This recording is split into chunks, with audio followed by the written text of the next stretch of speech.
നമസ്കാരം. 2025 ജൂൺ 5 ഏറ്റവും പുതിയ വീഡിയോ.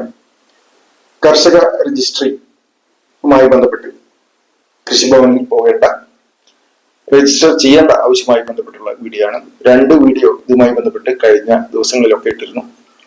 അതിൽ നിന്ന് വ്യത്യസ്തമായി കൃത്യമായിട്ടുള്ള ആളുകളുടെ സംശയങ്ങൾ തീർക്കാനുള്ള ഏറ്റവും പുതിയ വീഡിയോ ആണ്. ഏറ്റവും കൃത്യമായിട്ടുള്ള ഒരു അറിയിപ്പ് വന്നിരിക്കുന്നു.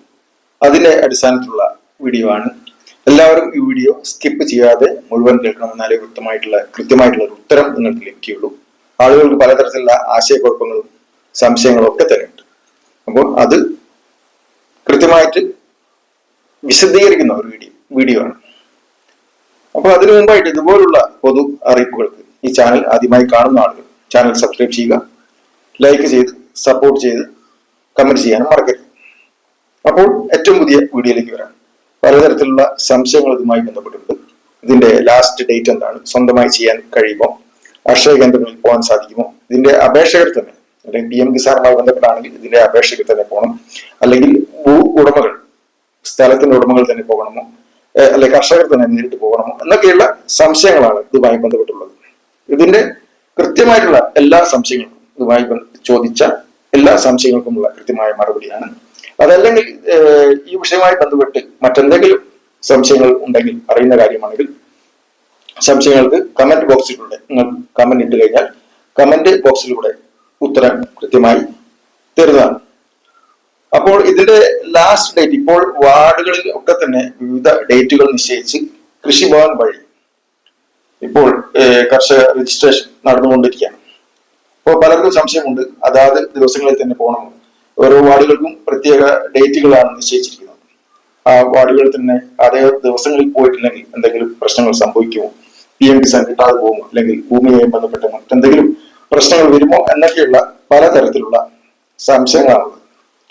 ഏതായാലും ഈ സംശയങ്ങൾ ദൂരീകരിക്കുകയാണ് ഈ വീഡിയോയിലൂടെ. ജൂലൈ 31 വരെ ഇത് ചെയ്യാനുള്ള ലാസ്റ്റ് ഡേറ്റ് പ്രഖ്യാപിച്ചിരിക്കുന്നു. അപ്പോൾ PM കിസാനുമായി ബന്ധപ്പെട്ട് ആണെങ്കിൽ 2000 രൂപ എന്തായാലും നിങ്ങൾക്ക് ലഭിക്കും എന്നത് യാതൊരു സംശയമില്ല.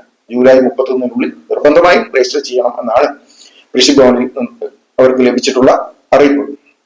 രണ്ടാമതായി, അക്ഷയ കേന്ദ്രങ്ങളിൽ ഇതുവരെ എനാബിൾ ആയിട്ടില്ല. അക്ഷയ കേന്ദ്രങ്ങളിൽ വരാനുള്ള സാധ്യതയുണ്ട്. കുറച്ച് ദിവസത്തിനകം ചിലപ്പോൾ വരും എന്നാണ് ബന്ധപ്പെട്ട അധികാരികളിൽ നിന്ന് ലഭിക്കുന്ന അറിയിപ്പ്.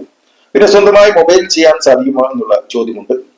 സ്വന്തമായി ഇപ്പോൾ മൊബൈൽ ചെയ്യാൻ സാധിക്കില്ല.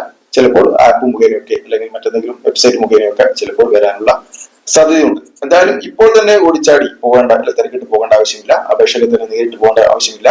ഈ ആധാറും അതുപോലെ തന്നെ ആധാർ അധിഷ്ഠിത മൊബൈൽ നമ്പറും ലാൻഡ് ടാക്സ് നികുതിച്ചീട്ടും ഒക്കെ ആയിട്ട് പോയി കഴിഞ്ഞാൽ ആർക്കും ഒരു മൂന്നാം കക്ഷിക്ക് പോലും അവിടെ പോയി കഴിഞ്ഞാൽ OTP ലഭിക്കുന്ന മൊബൈൽ ഉണ്ടാവണമെന്ന് നിർബന്ധമാണ്. ചെയ്തു കഴിഞ്ഞാൽ ഇത് കിട്ടും. എന്താണ് നിങ്ങൾക്ക് ലഭിക്കുക അത് ചെയ്തു കഴിഞ്ഞാൽ എന്ന് വെച്ചാൽ ഒരു കർഷക ID ലഭിക്കും. അത് നേരത്തെ കതിർ ആപ്പ് വഴിയൊക്കെ രജിസ്റ്റർ ചെയ്തവർക്ക് പോകണമെന്ന സംശയം കൂടിയുണ്ട്. ഏതായാലും കതിർ ആപ്പുമായി ബന്ധപ്പെട്ട് അല്ലെങ്കിൽ നേരത്തെ ചെയ്ത രജിസ്ട്രേഷനുമായി ബന്ധപ്പെട്ട് യാതൊരു സാമ്യവും ഇതുമായിട്ടില്ല. ഇതൊരു പുതിയ രജിസ്ട്രേഷൻ ആണ്. ഇത് ആധാർ അധിഷ്ഠിത ID ഇതിലൂടെ ലഭിക്കും, കർഷക ID ലഭിക്കും. അപ്പൊ ഇത് മുഖേനയായിരിക്കും ഭാവിയിലുള്ള സബ്സിഡി ആനുകൂല്യങ്ങൾ അല്ലെങ്കിൽ മറ്റെന്തെങ്കിലും അപേക്ഷകളും കർഷകർക്കും അതുപോലെ തന്നെ മറ്റെല്ലാവർക്കും അപേക്ഷ സമർപ്പിക്കുമ്പോഴൊക്കെ തന്നെ ഈ ചാനലിലൂടെ അല്ലെങ്കിൽ ഈ അപേക്ഷകളിലൂടെ അല്ലെങ്കിൽ ഈ കർഷക ID-യിലൂടെ ആയിരിക്കും ഇത് കടന്നു പോകുന്നത്. അപ്പോൾ മറ്റെന്തെങ്കിലും സംശയം ഉണ്ടെങ്കിൽ ഞാൻ നേരത്തെ പറഞ്ഞ പോലെ കമന്റ് ചെയ്യണം. കൃത്യമായ ഉത്തരം അറിയുന്നതാണെങ്കിൽ ഉത്തരം കൃത്യമായി ലഭിക്കുന്നതാണ്. അതുപോലെ തന്നെ ഞാൻ നേരത്തെ പറഞ്ഞ പോലെ തന്നെ ഈ ചാനൽ ആദ്യമായി കാണുന്നവർ സബ്സ്ക്രൈബ് ചെയ്യണം, ലൈക്ക് ചെയ്യണം, അതുപോലെ തന്നെ കമന്റ് ചെയ്യുക, സപ്പോർട്ട് ചെയ്യുകയും വേണം. നന്ദി, നമസ്കാരം.